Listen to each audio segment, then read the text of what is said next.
উত্তরাঞ্চলের বেসিক শিল্পনগরী সহ বিভিন্ন শিল্প এলাকা পরিদর্শন করেছেন দুর্যোগ ব্যবস্থাপনা ও ত্রাণমন্ত্রী আসাদুল হাবিব দুলু।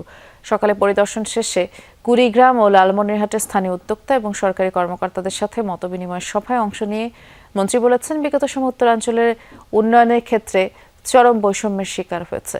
বর্তমান সরকার এই অবহেলিত জনপদকে এগিয়ে নিতে বদ্ধপরিকর। বিশেষ করে লালমনিরহাট ও কুড়িগ্রামের ভৌগোলিক অবস্থান কাজে লাগিয়ে এখানে ভারী ও ক্ষুদ্র শিল্পের প্রসারে সরকার কাজ করছে। সভায় উত্তরাঞ্চলের শিল্প বিকাশের পথে বাধা দূর করা এবং নতুন কর্মসংস্থান সৃষ্টির সম্ভাবনা নিয়েও আলোচনা হয়। সভায় প্রধানমন্ত্রী অর্থ ও পরিকল্পনা বিষয়ক উপদেষ্টা রাশেদ আল মোহাম্মদ তিতুমির উপস্থিত ছিলেন।